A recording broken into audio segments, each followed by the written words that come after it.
Hi parents, I wanted to do this recording to help you see what we did today, if you had any questions, as well as see what their homework is. So I did not record today's lesson during the lesson because it kicks me out and it doesn't work very well as it makes my computer lag so much more and makes it more difficult for the students to see. So I am going to start recording just kind of an overview just so you're in the know and if you need to help them in the afternoon. So first we took attendance. It took 7 minutes this time. They're doing great at muting and unmuting their phones, or I guess their computers. And then we read First Day Jitters, or I read First Day Jitters to them one more time, except this time we talked about setting. So I also showed them a Brain Pop video on setting, just because it's when and where. So we discussed that. I will put the link to that probably on our Parent Square. I'll email that out. And I talked about different points. So the stuff I remember, we went over just this title page. And the illustration, we went over how we knew the setting of when, and students found the clock. They know time now, so they said 6 o'clock in the morning, and we knew it was in September. So we just kind of reread the whole story, and we discussed the setting of, okay, well, we're still in a bedroom, which is in a house. So you can be more specific by saying the bedroom. We're still in the bedroom. She's in her bed. We did also discuss the characters. So whenever a new character was brought up, we talked about who they are.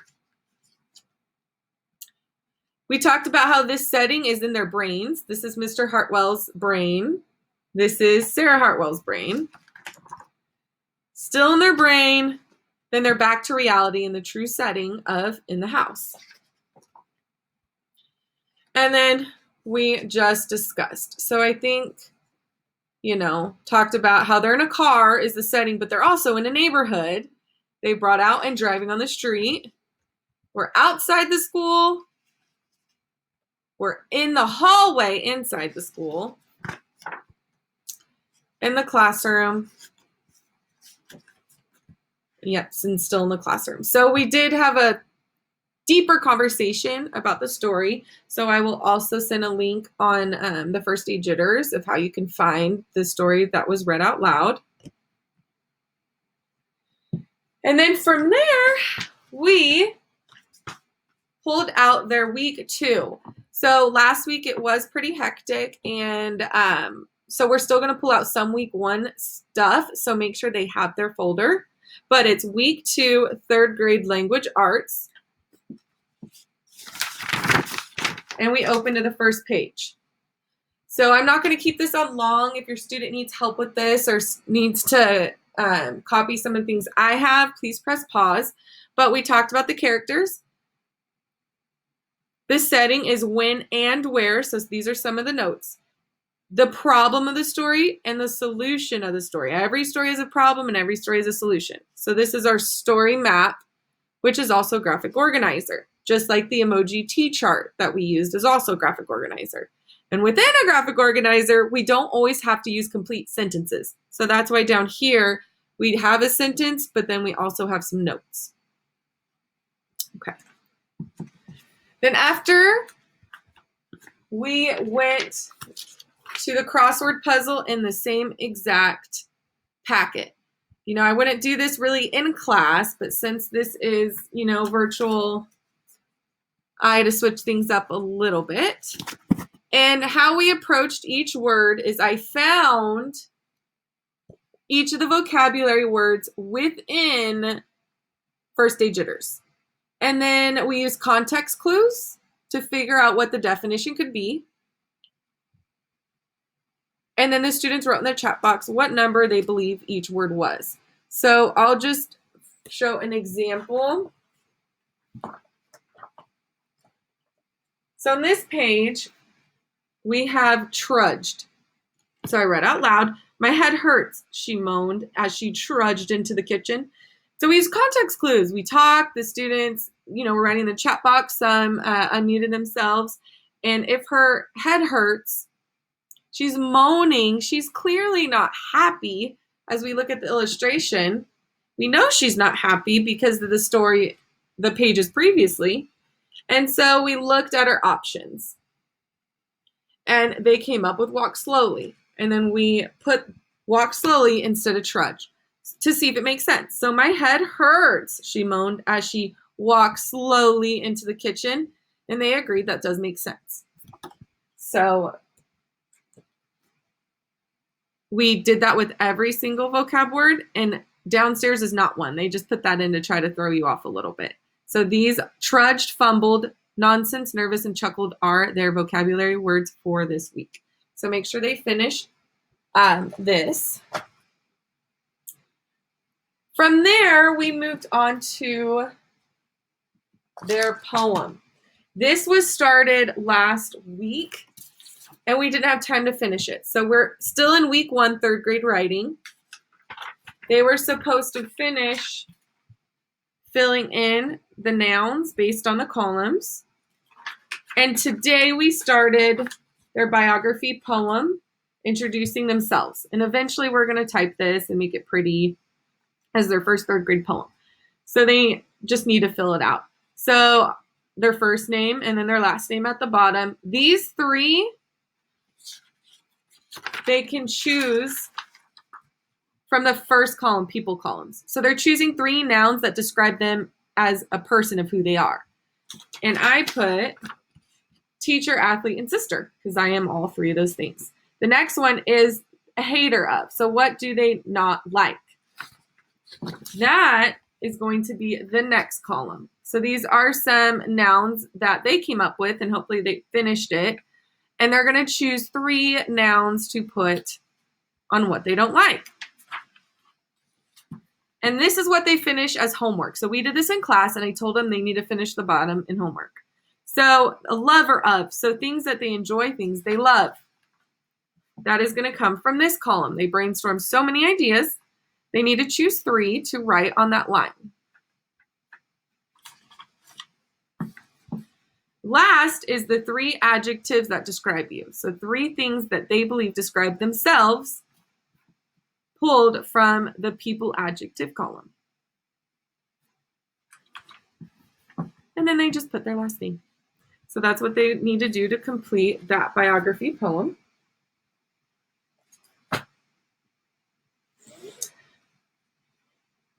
We then went back to week 1, 3rd grade language arts, to go into, to finish their T-chart, their graphic organizer T-chart. This packet we will actually use for a while because we are going to write their paragraph.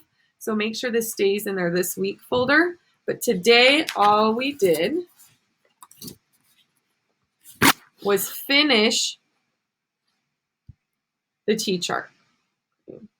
That's kind of blurry. So they need to make sure they have their 3 emotions. They need 1 elaboration, on the red. And then they need to have 1 concluding sentence. I gave them 2 ideas, and they could write whatever they want. But since there is enough room, they can write a complete sentence. So if you want to pause that for your student, if they need to write 1 in, because this was homework to finish their concluding sentence. Okay.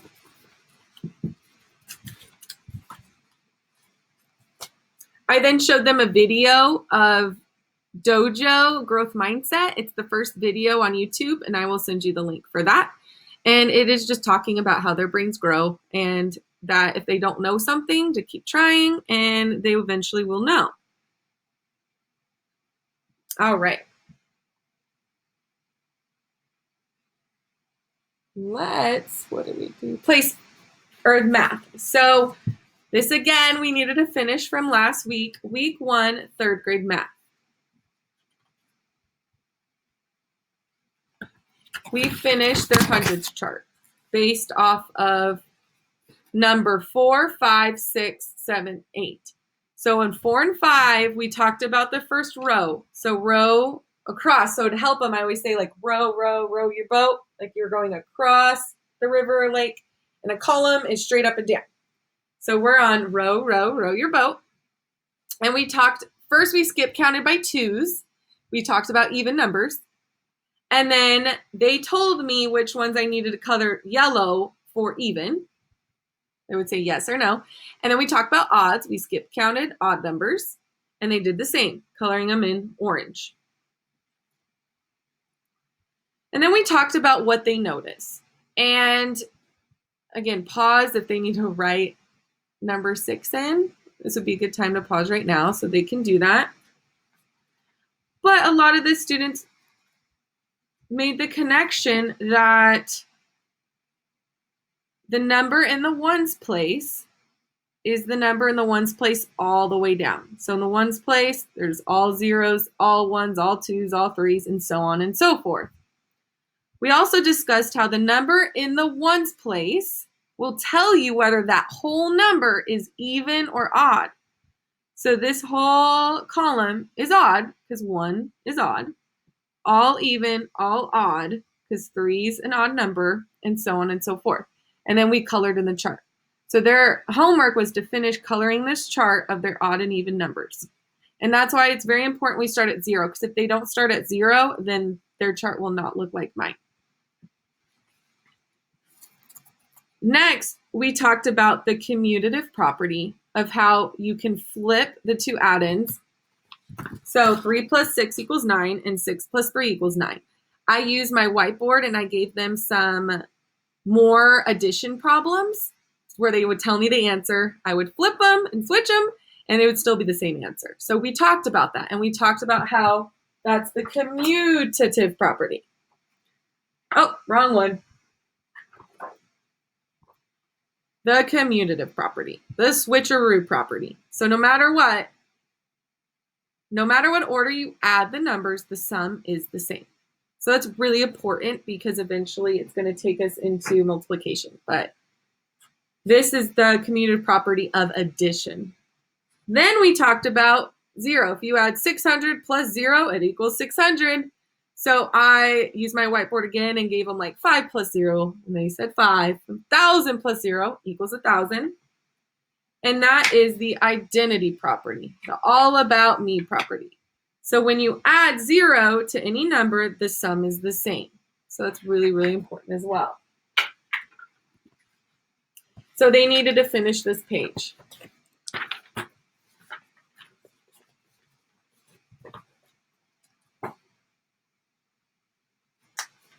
We then moved into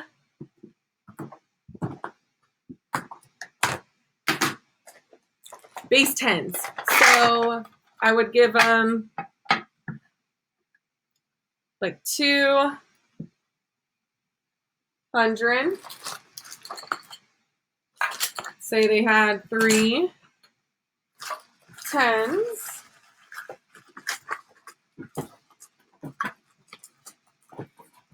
And 1 ones.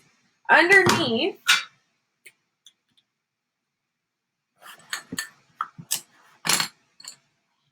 we first talked about place value, whereas this is the ones place, tens place, hundreds place, thousands place. And then we discussed, I did not tell them it's called expanded form. That's next. That's later on in the week. I'm just kind of setting them up for it. But we practiced writing this as 200 plus 30 plus 1, which equals 231. And we don't want to say and, just 231. We did a lot of these. And then we moved on to the math practice. So we did A, B, and C together on the first page. And this is week 2, third grade math. And then they're supposed to finish the bottom as homework.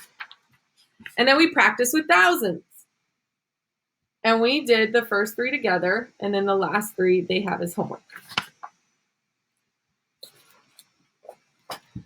Lastly, we read a book.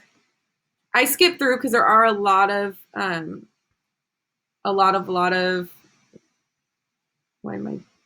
facts. So I skipped through. It's Your Fantastic Elastic Brain. And this will set us up for the activity we're going to do where they're going to create a brain with their Play-Doh. So I'll put this YouTube video also in the email. And that's what we did today. So everything we do today, they have to just finish at home. There's nothing new that I assigned at home except for reading 30 minutes. And that is about it. I will upload this into Canvas, and then I'm going to create another video on how to find this video, as well as give you some updates for this week. All right, thank you so much. Bye-bye.